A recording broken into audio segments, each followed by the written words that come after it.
these waters go through treated process. We make treatment for this water to be within the standard limit of the environment and safety. There's a country where 98% of the land is nothing but sand, where temperatures routinely climb to 122 degrees Fahrenheit, and where natural rivers simply don't exist.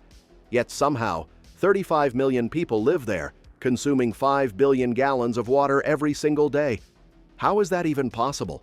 The answer involves one of the most audacious engineering projects ever conceived: artificial rivers stretching 880,000 miles, long enough to circle the entire Earth 35 times, pumping ocean water across scorching deserts and over mountains reaching 10,000 feet high. This is the story of how Saudi Arabia defied nature itself to create a lifeline where none should exist. Let's start with a problem that sounds almost fictional.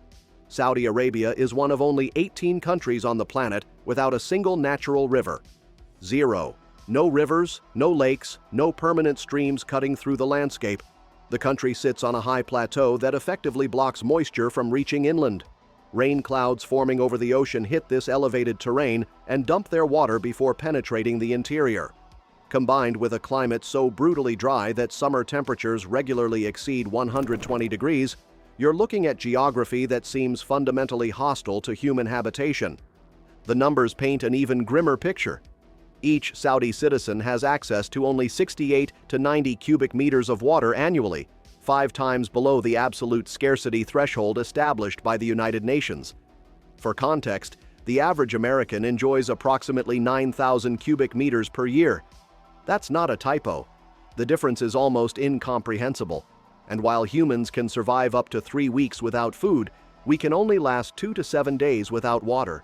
In Saudi Arabia, water has always been a matter of literal survival.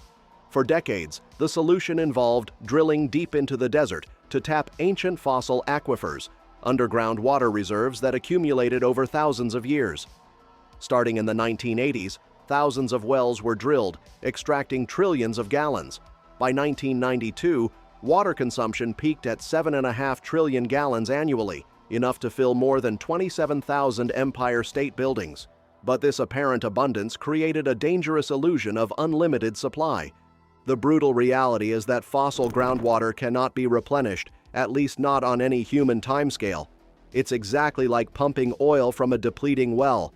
Once it's gone, it's gone. In just 25 years, water levels in the Al-Sac aquifer dropped nearly 500 feet. By 2012, 80% of the 132 trillion gallons in groundwater reserves had been consumed. The country was literally drinking itself into catastrophic water bankruptcy.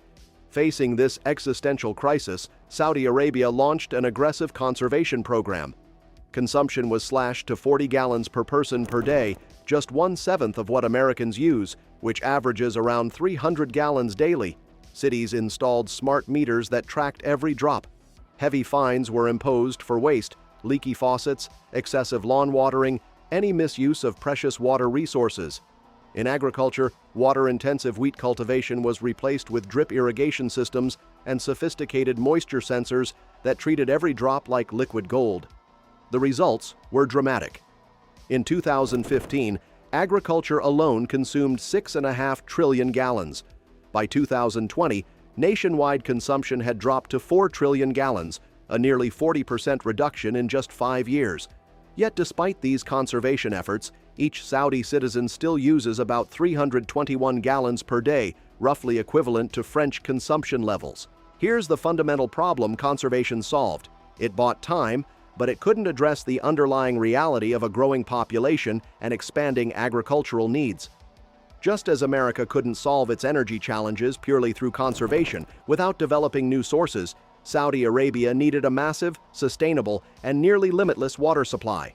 The only viable option was the ocean, which contains 97% of Earth's water but is hopelessly salty and undrinkable without treatment. Early desalination experiments began in the 1970s, but it wasn't until the early 21st century that tens of billions of dollars in investment transformed these experimental facilities into genuine production powerhouses. In 2015, total desalination capacity stood at just 1.6 billion gallons daily. By 2024, Saudi Arabia operates 41 desalination plants along the Red Sea and Persian Gulf, producing approximately 3 billion gallons of fresh water every single day, 22% of the entire world's desalination output.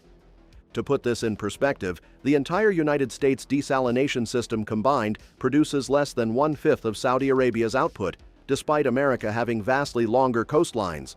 At the heart of this network sits the Ras Al Khair mega complex on the Persian Gulf, a facility so enormous it defies comprehension. This single plant produces 264 million gallons of fresh water daily, enough to supply nearly 2 million American households, while simultaneously generating 2,400 megawatts of electricity, equivalent to 2 medium-sized nuclear reactors. But building massive desalination plants along the coast only solved half the problem. The real engineering challenge involved converting seawater to fresh water efficiently while minimizing energy consumption and environmental impact. This race centers on two competing technologies, each with distinct advantages.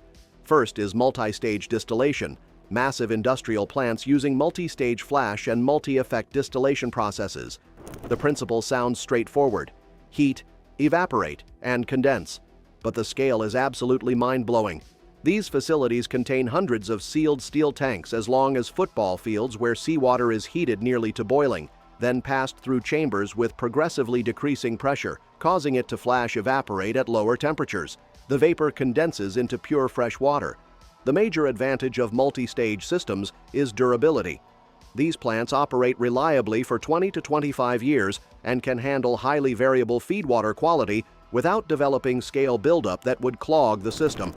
Even leftover steam gets reused to spin turbines, offsetting some energy costs. However, the energy consumption remains enormous. These plants once consumed nearly 9% of the nation's entire electricity output. The competing technology is reverse osmosis, a younger but rapidly advancing approach based on biological principles observed in human cells.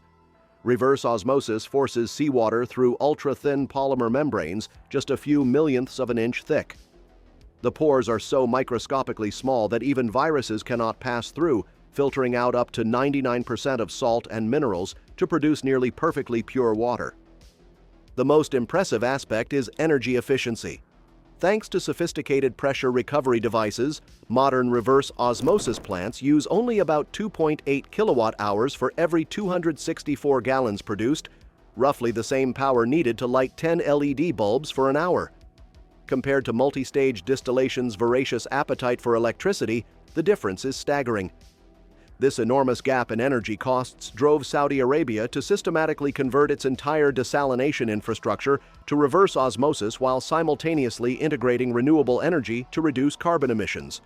Today, approximately 2/3 of urban water demand is met through desalination, meaning every glass of water consumed in Riyadh depends on reverse osmosis filters, electricity grids, and solar panels operating continuously day and night. Alongside desalination expansion, the country constructed over 500 dams nationwide with total storage capacity reaching about 2.2 billion cubic meters. The King Fahd Dam in Wadi Bisha, for example, holds over 325 million cubic meters, making it the largest in the country. These reservoirs don't just supply drinking water, they support desert agriculture and help recharge the depleted aquifers that were dangerously overpumped for decades. But here's a question almost nobody asks. What happens to all the salt removed from seawater? For every liter of pure water produced, up to 1.5 liters of concentrated brine gets dumped back into the ocean, about 60% of the original intake volume. In the Red Sea, where numerous plants operate, dead coral zones and vanishing fish populations have already been documented. Experts call this the hidden cost of desalination. When discharged directly without proper management, this waste brine raises both temperature and salinity levels, threatening entire coastal ecosystems. To prevent environmental disaster, Saudi Arabia is testing deep-sea multiport diffusers that disperse brine over wider areas, offshore dispersion technology, and even brine mining operations that extract valuable salt, magnesium, potassium, and rare metals, effectively turning waste into commercial resources. After solving desalination technology, Saudi Arabia confronted an even more daunting challenge: distribution. The original water network prioritized the capital Riyadh and the holy city of Mecca, while numerous remote communities and even some large cities lacked stable water supply.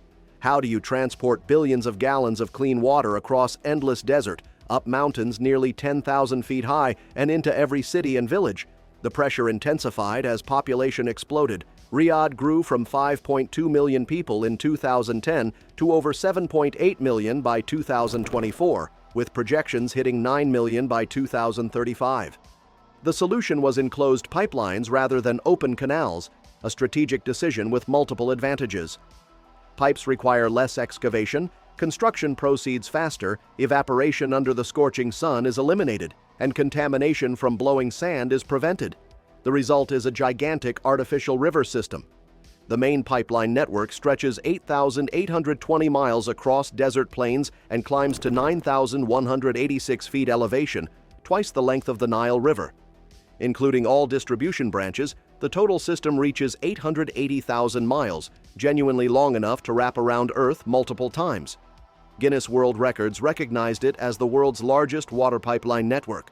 Water from desalination plants undergoes pre-treatment and purification, gets stored in massive tanks, then flows through enormous trunk lines that branch into thousands of smaller pipes serving individual cities and villages. Riyadh's storage tanks alone hold nearly 1.3 billion gallons, a world record for covered reservoir capacity. The entire system delivers up to 5 billion gallons of clean water daily, roughly equivalent to what the entire state of Texas consumes on a peak summer day. Pushing water 9,100 feet upward through rock and sand dunes is like building a river that flows uphill. Individual pipeline sections spanning hundreds of miles require thousands of workers, massive drilling equipment, and high-pressure pumping stations operating continuously. The energy demands are staggering. Desalination and pumping alone consume 9% of the nation's electricity, equivalent to powering 20 million American homes on a hot summer day. When the land-based system approached its limits, Saudi Arabia pioneered another innovation: floating desalination stations. In 2022, the first 3 mobile plants were launched.